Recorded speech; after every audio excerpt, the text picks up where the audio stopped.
The wait is finally over. My much anticipated book, well, certainly anticipated by me at least, is called The Retirement Café Handbook, 9 Accelerators for a Successful Retirement.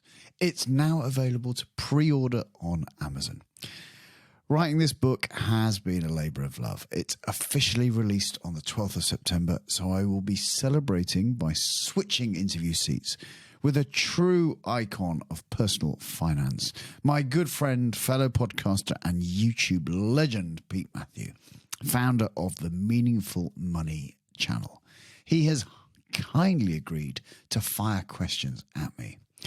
In our conversation, I will reveal the story behind the Retirement Café Handbook, explain the 9-step framework that I believe allows you to create a meaningful and fulfilling retirement, and share some of the conversations that appear in the book from the last 4 years of hosting the Retirement Café podcast. So be sure to subscribe so you don't miss that episode. But for now, it's back to today's episode. To give you a little insight into some of the key themes in the handbook, I'm bringing back to the podcast a true maestro of understanding human behaviour and the mind-bending world of advertising, none other than Rory Sutherland, the UK Vice Chairman of Ogilvy, a global advertising powerhouse that needs no further introduction. I advise you to hold on to your headphones because Rory isn't just an advertising titan. He's a TED Talk sensation whose thought-provoking talks have been devoured nearly 7 million times. Rory very kindly reviewed my new book and wrote a review which appears on the cover. In this special episode, Rory shares his insights as a behavioural scientist on some of the key themes I address in the Retirement Café Handbook. We dive headfirst into the ocean of retirement fears, including when to retire, mastering your financial resources to last a lifetime, and the intricate art of downsizing. Retirement Café Handbook hits the bookstores from the 12th of September. But for now, sit back and enjoy a small insight into some of the topics in my conversation with Rory Sutherland. Obviously, this is 4.5 years of podcasting, talking to all these experts about retirement, getting all their views, yours included. You've had a chance to take a look at the book. What are your thoughts? It's a slightly limited look at the book because I've just had retinal surgery. As you know, I had a detached retina. Yes. So my reading of non-screens where you can't enlarge it's been a bit limited. But the digital copy, which I read, I found it excellent in the way it's both structured and in the way it actually asks questions that generally don't get asked sufficiently. As you said, when you retire, this is one of the things that I find problematic, actually. Which is, it occurs to me, and I think it's occurred now with flexible work, to a lot of people in the workplace around about, 55 plus. The choice you make about your retirement date is playing a massive game of chicken with your finances and your health. And if you make that date absolute, in other words, you don't taper off, okay, you stand the risk of doing what's happened actually to quite a few colleagues of mine at Ogilvy and in the advertising industry in general. One of two things, which is you jump too early and you run out of money, or you don't have the retirement you think you deserve, or you get bored, by the way, actually, which has happened to one colleague of mine who simply regrets it now, I think, because having had very good health for 8 years, they're now frankly a little bit bored with the Spanish tennis courts. Alternatively, you risk leaving it too late and you're fine for money, but you end up replacing a life filled with business appointments with a life filled with medical appointments, which, isn't really the retirement that most people had in mind. And so it does strike me as something where actually it's in a way unfair for the employer to demand that retirement is absolutely a hard and fast deadline with no blurring, because you could argue that that people allowed to spend the last 3 years of their working life working 3 days a week, say, would to some extent have the best of both worlds, in that if they did encounter health problems in their 60s, they would have had at least some period of enhanced leisure. And yet they would have earned a bit of money for 3 more years, which would have made some difference to their ability to afford retirement. And of course, the other thing is the retirement from something. I always have this consideration of, you're retiring from something. Is it because you don't like what you're doing? Yes. And then I actually want to know, well, why are you doing what you're doing in the first place if it's something that you hate so much? The second thing is, of course, is that... And there's also a weird thing people... in banking and finance where people leave banking in their 50s and go and do something like winemaking. I noticed this trend, which is that after having made a load of money effectively out of digits on a screen, the urge to do something tangible, whether it's open a restaurant, whatever it may be, the urge just to make money out of something you can touch and feel and see just becomes, I think, quite strong. And that real entrepreneurial spirit, I think, and this is not just about making money, it's about making something. And then I suppose the other thing is the fear of downsizing in property is an interesting one as well, which is that if you leave it, in a weird way, if you leave it too late, maybe you can't do it at all. So the issue there is that, let's say you stay in your large 4-bedroom place until you're 80. If you survive that long, or 85, actually there's no point in moving because you don't know what you need next. It could be anything from sheltered accommodation to a care home to, just a small cottage. And because it's impossible to decide between those three because you simply don't know, you're left stuck in the big house, that actually the time to get out of the big house might be sooner rather than later. Yeah. And I talked to a few people on the podcast and mentioned them in the book about that. And we've had some clients who've moved into, in essence, not a care home, but a very nice kind of a carer's estate where there are wardens, but there is a swimming pool and a tennis court and a nice restaurant, and they've just kind of gone, this is where we want to be because of community. The other question that I have asked people and facilitated for them in their 70s, I've just said, okay, so do you imagine being here where you're currently living for the rest of your life? And they go, no. And I say, okay, so where can you imagine yourself being? And they go, well, in this community or in that town or in that village. Right, let's do that now then. Yes. Let's get into that community where you can still walk to the shops, you can meet friends, you can make friends, you can still volunteer, you can be part of a community now to move on to something in the future. Sorry, I was just stopping my webcam moving around annoyingly with my weird hand gesture. But no, actually, you're right. No, if you envisage being somewhere else in 5 years' time, then other commitments aside, do it now. I mean, all this comes down to really decision science. And the great thing about decision science is you can't really legislate for other people. Because obviously only you, this is why, top-down central controlled communism doesn't work very well, because only the individual knows what they really value. And you can't second guess it, and you can't really, nor can you necessarily even research it, because they don't entirely know themselves, but they feel it. But there is the good thing of decision science, which is, no, make the decision you want to make, but only when you've considered all the alternatives. There's a lovely case in decision science, which I thought was quite funny, which was a couple, sort of nearing but not at retirement, both teachers, who had met sort of 30 years earlier in London. And at the time they lived in London, they both owned a flat, which had gone up in value already or something. And they pooled their 2 flats to buy a house somewhere in West London, which was now worth getting on for £1 million. And he came from Norfolk, she came from London. She found the idea of moving out of London completely intolerable. He wanted to sell the house, buy a nicer house at half price somewhere in Norfolk, retire a bit earlier, and then spend some of the money travelling around the world. Okay? And she found it intolerable. Now, I said, I can't say which is right, but what I can do is give you a new way to think about this, okay, which is, do you think there's anybody in Norfolk, okay, who wins £1 million on the lottery, who goes, fantastic, now we can move into a smaller house in London and work for another 3 years. Okay. I'm simply saying that if you reverse the decision, it comes across as a very strange decision. And so there's a certain sort of status quo bias where people may automatically treat where they are now as the default.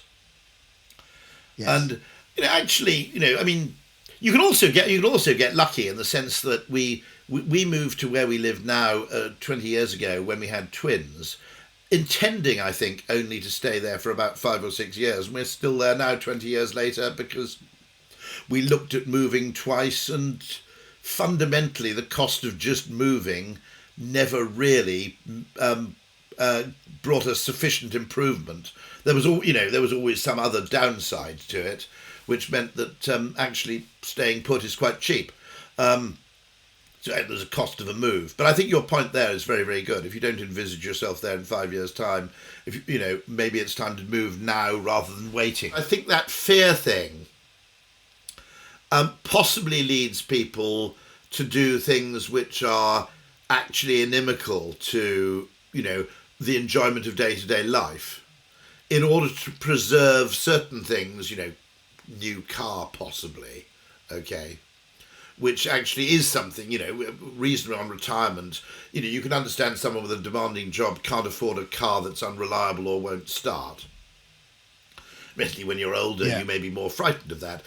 And then, of course, the other thing is that we spent, and this is the psychological issue that I'm sure you'll bring a perspective on, which is, you and I have spent all our lives saving money, in essence, trying to amass money for this retirement date that we've all been told that we should be concerned about. Now, and then, of course, once you get there, that what you don't want to do is start spending it because you're terrified. This whole idea, when you're adding to the pot all the time, that you feel that's a real comforting factor.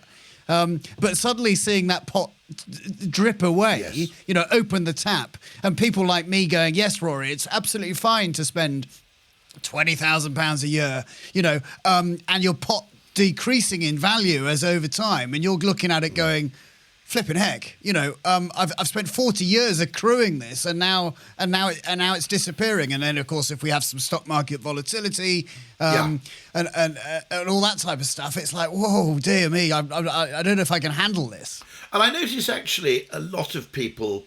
Actually, my father's been fairly sane, but a lot of people in retirement are driven effectively paranoid by that. And one of the things I tend to notice is that they start making what I would call, and who am I to say, because I'm not in their position, but what seem to me kind of irrational economies. So someone I knew kind of cancelled their newspaper subscription. Okay. But then you continue to go on a £7,000 holiday or something, And to me, I'm not entirely... Now, who's to know? As I said, you can't actually put yourself in other people's shoes. But there seems something strange that one thing I always think is a reliable measure of value for money is, because I think we tend to underestimate it when we buy things, which is how much recurrent pleasure is this going to give me? And so, it's very, very silly. One thing that always annoyed me is when rich people criticise poor people for having large televisions, because my argument was, look, in terms of a measure which is known in the entertainment industry as cost per entertainment hour, watching television, even if you've got a full Sky subscription, is actually bloody cheap per hour, It really is. Right. If you watch 60 hours a month and you pay £60, there isn't much you can do that's fun that costs £1 an hour. And similarly, the same goes for sort of newspaper and magazine subscriptions. I always say when you're buying gadgets, ask yourself, how many hours am I going to get out of this? And, I think, for instance, in female fashion, the average dress bought or the average item of clothing is now worn sort of 6 times, which makes it actually much worse value for money than it initially appears. When you think of it, hold on, well, that's quite a lot for a day's use. Obviously, there's special occasions and things like that. That's different. But equally, one of my extravagances was a Japanese toilet, which by definition you use every day. And funnily enough, the other extravagance which I probably defend on those grounds is that quooker thing that's a tap that dispenses boiling water. It seems pretty wacko spending what is effectively £600 on a kettle. But if you consider the number of times a day you need boiling water in some shape or form, then amortized across general, the use case and the lifetime of the thing, it's actually not that crazy. And so, I think there's a very interesting, bedding is never a stupid extravagance, because by definition, you might get to enjoy it every day. What I think is important about your book is it actually, I think an awful lot of retirement advice effectively suffers from quantification bias, which is it assumes it's got a wealth maximisation problem. And of course, the two things that get left out of the equation are both time and what you might call emotional factors, which is the quality of the time, not just the quantity of it. And I think the attempt to reduce it into a kind of equation and a very simple, sort of optimization problem effectively misses out what's really important about the decision. There's a very good bit of advice from a colleague of mine in New York, actually, at Nudgestock, a chap called Chris Graves, who gave advice. He's repeatedly advised sort of American pension funds to stop talking about, the details of money and to simply say, right, but, you kind of roughly match the demography, okay? But you'd say, here are 10 people in retirement, which could be you in 8, 10, 15 years' time, okay? Which one do you want to be? And the argument is that people are not very good with money, but they're very good at understanding people. And generally, if you take sort of 10 different sort of archetypes, and you say to people, okay, there's this person who basically goes on 6 cruises a year and, has a, brand new car and da-da-da-da, and, this person's got, wants to restore Mustangs and goodness knows what else. And you take sort of 10 archetypes, and generally people have no problem going, yeah, that's me. Right. And that would be a very helpful... It's a bit like... this is an interesting thing, which is quite often what our brains do is we substitute an easier problem for a complex problem. Or we substitute something which we're instinctively good at for something we're instinctively bad at. So I always argue, when you buy a car second-hand, part of you is evaluating the car, but a lot of you is evaluating the person who's selling it. And that's because most of us know more about people, or we've evolved a greater facility for going, do I trust this guy? Is this the kind of guy who'd have the car serviced? Is this the kind of guy who'd actually, reverse the odometer or, cheat the pedals to make the car look newer or whatever it may be? Do I trust this person? And because we're better at that question, because we've evolved to be quite good at spotting untrustworthy people, generally the decision will be a mix of looking at the car and looking at the person who's selling it. And we can infer quite a lot from the person about the car. It's not perfect, but but then neither is looking at the car perfect, because unless you take it completely to bits, you've got no way of knowing entirely what's inside it. And so I thought that business of actually personalising retirement questions, so you effectively go, one or two of them could be a bit scary, in other words, you have to, you have to work. And, I suppose, you could even say, okay, what's the person you'd like to be ideally, and what's the person with the worst lifestyle you could stand? So I cover, one of the questions I cover in the book is that, imagine you are, I don't know, let's call yourself 85. Yeah. And using that mental model of backcasting, rather than trying to tell what the future is going to look like, just move yourself to 85. And hopefully many of us will have had an elderly relative close to us who got to that age. And just look at them and say, just imagine being that person. Then looking back, what do you want to have happen? What do you want life to have looked like? If they were reading the epitaph and you were lying in the box and you could hear it, for God's sake. I mean, I don't want to give you nightmares, but you could hear what they were saying in the, in the sermon about your life. What did it look like? How was it? And this opportunity of this retirement time that possibly, I kind of feel is possibly maybe our greatest opportunity for freedom. Is to say, okay, so what do I make sure gets in these 20 years? And there's a great saying, which and is look backwards rather than look forwards. that actually we neglect opportunity costs because, as someone said, the things you regret are the things you don't do, not the things you do. You know, that actually, although we're kind of wired to minimise regret, I think, but at the same time, it is a worthwhile thing in prompting you, perhaps, to recognise that, first of all, you know, not many people on their deathbed say, "I wish I'd spent more time in the office." So, you know, I cover in the book, you know, purpose, self-care, planning, you know, and to me, the whole kind of central tenet, I suppose, at the end is that we want people to have a fulfilling retirement, you know, for them to go, whatever fulfilling means to them. You know, and for you, it might mean continuing work, and for someone else, it might be doing the winemaking, you know, but how do we really uncover that? I mean, one thing is, you know, one thing to look for, and I'm hopeful that this will happen, is, as I said, that some America, I mean, you notice in America where it's not uncommon in America to go into a branch of, say, Taco Bell or McDonald's, and there's someone aged sort of 67 behind the counter. Much, much rarer in the UK, for whatever reason. Now, I get that. That's pretty tiring work to be doing when you're that age. But I would hope that shrewder employers realise that actually, and possibly government could encourage this, that there are very, very valuable things. I think it was famously B&Q, wasn't it, which started recruiting older staff, partly because they realised that they actually knew a lot about DIY and could actually deliver meaningful and useful advice. I'd like to see that happening because I'm not sure retirement has to be this absolute backstop. Both my father and my father-in-law worked in some shape or form after they'd notionally retired from their main job, and I think it was good for them in all kinds of ways.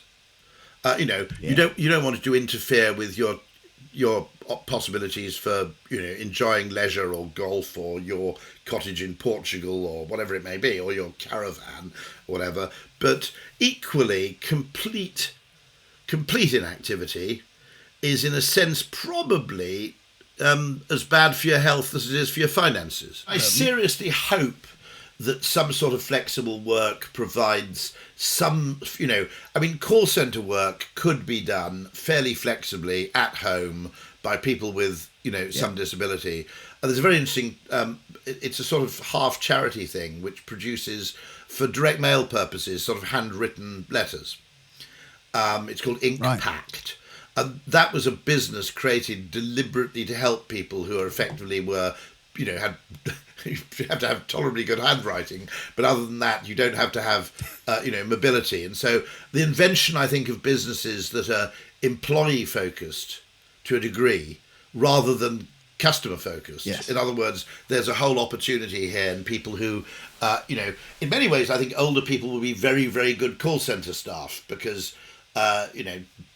generally they're rather good at speaking to people, and they've acquired quite a few life skills which make them better at those things than 20-year-olds are generally. The book is, I mean, as I said, my detached retina hasn't helped me, but every single thing I've read, I mean, the covering things like protecting loved ones from financial abuse, it's a completely balanced read. I almost use the phrase balanced scorecard. Which I think is very, very largely lacking in this area, because the whole it either turns so exclusively financial that to be honest most people will turn off anyway, and so the complete mixture of what you might call financial and optimization with time and quality of life optimization, and of course, as you rightly point out, the most important thing is probably to avoid disaster rather than to achieve perfection. If you can manage to get through life avoiding one of those sort of wipeout moments, that's a... Yeah, well, it's that classic Warren Buffett statement, I think, or Charlie Munger, I don't know which one, but just says, look, we aim to make less mistakes than everybody else. That's all we're intending to do. Yeah. There's a great financial paper on that called The Loser's Game, which argues that actually, although we always focus on the winning shots in tennis, the winning player in a tennis game is generally the person who just makes fewer mistakes. Yeah. And I think that comes down to the role of investing, the role of so many things. But of course, we still want people to take risks, don't we? I mean, Nudge Talk covered that well on Friday. That we still want people to be a little bit out there and to to come up with some ideas that without fear of failure. There's a useful concept you can borrow from Amazon, which I think is sort of standard terminology in Amazon in terms of risk, by the way, which is the two-way door. So Amazon has this thing called a two-way door, which is something you can try, and it's not going to be catastrophic, and it's reversible. And Amazon always says, look, if it's a two-way door, don't argue it to death, just do it. And in fact, funnily enough, Amazon Web Services was started, which is the most profitable part of Amazon, was started as kind of a two-way door. Yeah. Their business plan didn't really make any sense, apparently, or whatever. There wasn't really a very good argument for it. But the Bezos argument was, look, if it works, it works. If it doesn't work, well, what have we lost? You know, and actually understanding this, the sort of asymmetries of decisions like that, I think is really, really smart. So just saying, hey, it's a two-way door, let's not overthink this, give it a try. I think is a really good policy. We don't probably distinguish enough between one-way doors and two-way doors. And maybe coming back down to retirement, of actually considering that and saying, okay, so what is it that I can do? And maybe I will just take a sabbatical. Maybe I will just take some time out. Maybe I'll go and try something new. And what's the worst that can happen? Well, I'm sure we'll talk more about that when we chat again in a few weeks' time. So fabulous. We will do. Absolutely brilliant. Wonderful. Thanks very much. Thank you, Rory. All the best. A huge thank you once again to Rory for reviewing my book and for joining me today. To pre-order the Retirement Café Handbook, either head to Amazon and search for the book title, or you could check out the show notes wherever you get your podcast for a link. You'll also find links to Rory's book and his TED Talks. If you buy and read the book, which I really hope you will, please do write a review on Amazon. It really helps more people like you find my book and plan for a successful retirement. Be sure to subscribe to the podcast to catch the next episode with the legendary Pete Matthew, and that's just coming in 2 weeks' time. So until then, I'm Justin King, helping you feel more informed in your retirement.